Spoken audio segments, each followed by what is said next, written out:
دفعہ 108 میں کوئی پاکستان چلا گیا، اس کی جائیداد فوراً کسٹوڈین نے اپنے قبضے میں کر لی۔ آپ لوگ بھی جانتے ہوں گے، جو لوگ گئے ہیں ان کی جائیدادیں کسٹوڈین میں چلی گئیں، لیکن اگر وہ وقف کر کے گیا ہے تو وہ وقف کسٹوڈین میں نہیں جائے گا۔ قانون آج تک یہی ہے۔ اب آپ سنیے، یہ ترمیمی بل کہتا ہے کہ ہم دفعہ 108 کی پرانی وقف بورڈ کو ختم کر دیں گے۔ کیا مطلب ہے؟ ساری ان کی دی ہوئی مسجدیں، جائیدادیں، اگر آج تک ان کے اوپر کسٹوڈین کا قبضہ نہیں ہے، اس ترمیمی بل کے آنے کے بعد سب کسٹوڈین قبضہ کر لے گی، چاہے وہ مسجد ہو چاہے قبرستان ہو۔ میرے بھائی، میں یہ آپ کو اس لیے بتا رہا ہوں کہ اگر آپ کے صوبے سے اس کی تائید ہوتی ہے تو اس کا مطلب یہ ہے کہ وہ زمینیں، وہ مقبرے، وہ درگاہیں جو آج تک وقف کے اندر داخل تھیں، اب وہ وقف سے نکل جائیں گی۔ ہم اسی بنیاد پر کہتے ہیں، آپ حضرات کی یہ آواز جو آج اس میدان سے ابھر رہی ہے، انہی بنیادوں کے اوپر ہم کہتے ہیں کہ وہ آواز اس وقف کے ترمیمی بل 2024 کے خلاف یہ آواز اٹھنی چاہیے۔ جمعیت علماء ہند، میں نے آپ سے کہا تھا کہ ایک مذہبی جماعت ہے، ہمارا سیاست سے کوئی تعلق نہیں ہے۔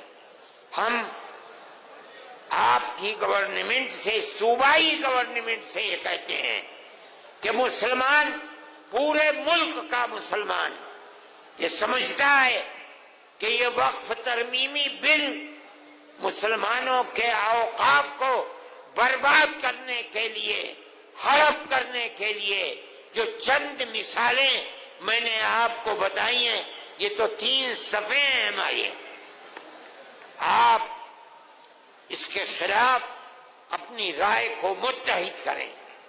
میں یہ سمجھتا ہوں کہ آپ کے اس جم غفیر کے جمع ہو جانے کے نتیجے میں یقیناً یہ آواز ارباب اقتدار کے کانوں تک پہنچے گی انشاءاللہ، اور یہ بات ہوگی کہ بی جے پی گورنمنٹ کے اس مسلمانوں کی جائیداد کو آگ لگانے اور کھانے والے بل کی مخالفت کی جائے گی۔ جمعیت علماء ہند آج کے وہ حالات جو اس دنیا کے اندر ہیں یا ملک کے اندر ہیں، ان کو بڑے گہرے طریقے پر دیکھتی ہے۔ ملک کے اندر جو بات چیت چل رہی ہے فرقہ پرستی کی، چاہے وہ مکانوں کے اوپر بلڈوزر چلنے کی بات ہو، یا آسام کے اندر مسلمانوں کو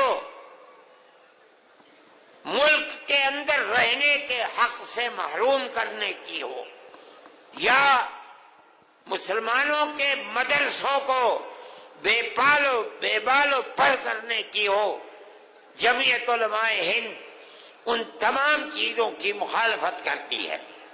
اسی طرح ہم فلسطین کے مسئلے کو، اگرچہ ہمارے ملک کے پرائم منسٹر نے پہلے دن یہ بات کہی تھی کہ فلسطین کے لوگ دہشت گرد ہیں، میں نے اس وقت یہ بات اخبارات میں دی تھی اور میڈیا کے اندر دی تھی کہ مجھے افسوس ہے کہ ارباب اقتدار یہ نہیں جانتے کہ مسئلہ کیا ہے۔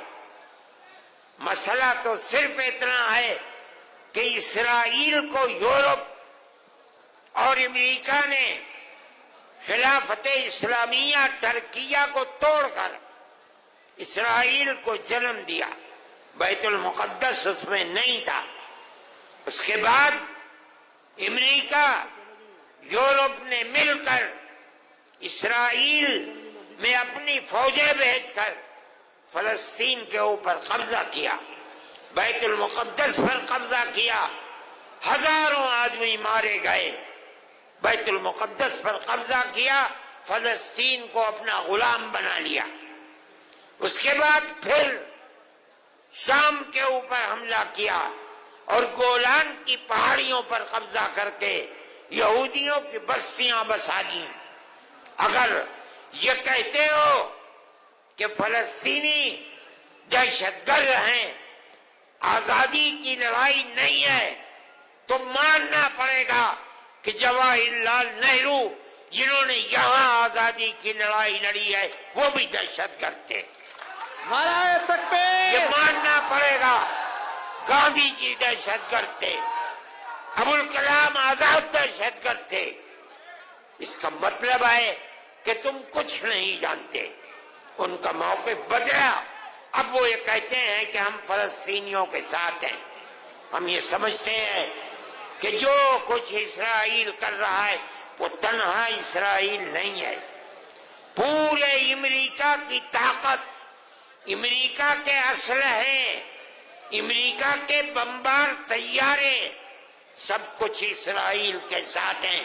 اور مسلمان بچوں کو، عورتوں کو، بوڑھوں کو، جوانوں کو مارا جا رہا ہے اور ان کو بھوک کی تپش کے اندر ان کی جان نکالی جا رہی ہے.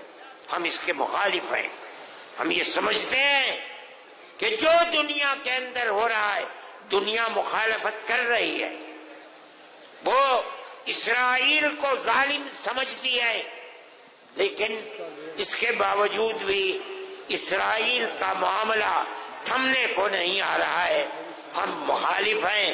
دنیا میں سب کو جینے کا حق ہے، اسی طریقے سے فلسطینیوں کو بھی جینے کا حق ہے.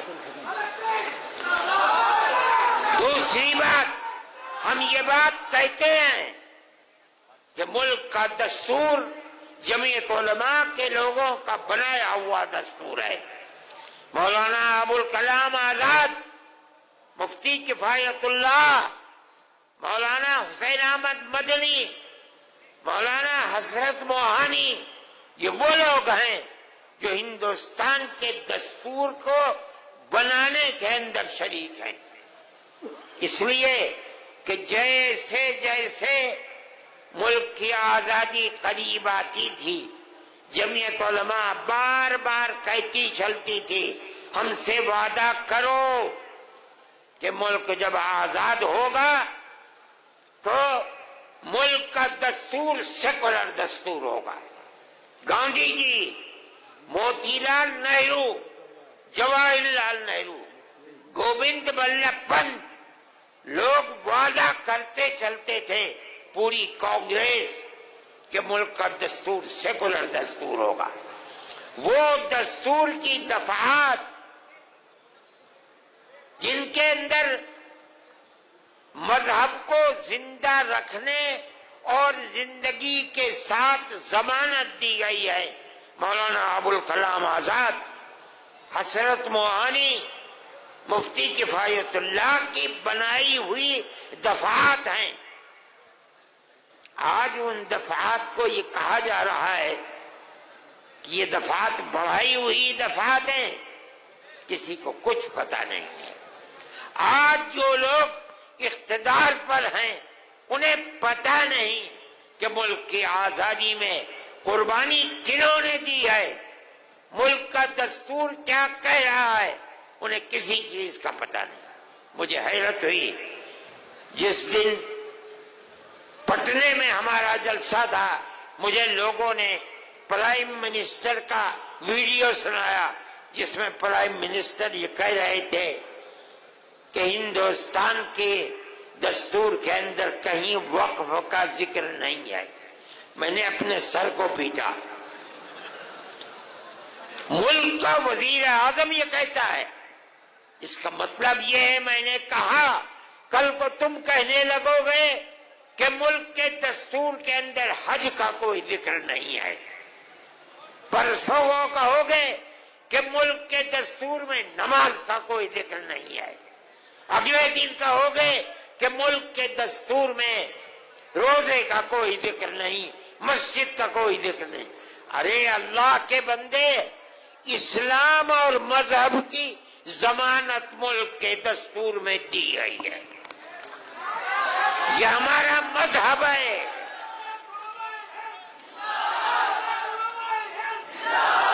مگر میں کیا کہوں، میری سمجھ میں نہیں آتا کہ آج جو لوگ اقتدار کی کرسی پر بیٹھے ہیں انہیں مذہب ہی کا نام نہیں آتا، نہ وہ کچھ جانتے ہیں۔ ہمیں ہمارے مذہب کی ضمانت دی گئی ہے، ہم اس ملک میں زندہ ہیں، یہیں مریں گے، یہیں پیدا ہوئے ہیں۔ اور مولانا ارشد مدنی، ہندوستان، نعرہ تکبیر، آئین ہند، اپنے مذہب کے ساتھ زندہ رہیں گے۔ ہمارا ایمان ہے، ہمارا مذہب مرنے والا مذہب نہیں ہے۔ جنہوں نے ہمارے مذہب کو مارنے کے لیے اپنے تیر و تفنگ چلائے ہیں وہ خود مٹ گئے، مذہب اسلام زندہ ہے۔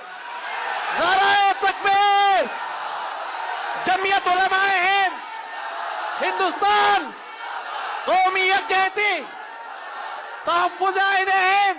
ہمارا ماننا ہے یریدون ان یطفئوا نور اللہ بافواہہم واللہ متم نورہ ولو کرہ الکافرون۔ لوگ یہ چاہتے ہیں کہ اللہ کے چراغ کو بجھا دیں گے، اللہ اپنے چراغ کی روشنی مکمل کر کے رہے گا۔ اگرچہ اسلام کے دشمن اسلام کا برا چاہتے ہیں۔ میرے بھائی، آپ حضرات تشریف لائے، میں اپنے دل کی گہرائیوں سے آپ کا شکریہ ادا کرتا ہوں۔ میں نے ایک بات دلی کے اجلاس میں منہ سے نکال تو دی تھی، مگر مجھے ڈر تھا کہ میری اس آواز میں اللہ طاقت کو پیدا کر دے تو اس کا احسان ہے۔ اللہ نے اس آواز ارشد کو مدنی قدم بڑھاؤ، ہم تمہارے ساتھ ہیں۔ ارشد مدنی قدم بڑھاؤ، ہم تمہارے ساتھ۔ ارشد مدنی، نعرہ تکبیر، اللہ اکبر، جمعیت علماء شکریہ شکریہ، ارشد مدنی شکریہ شکریہ شکریہ شکریہ۔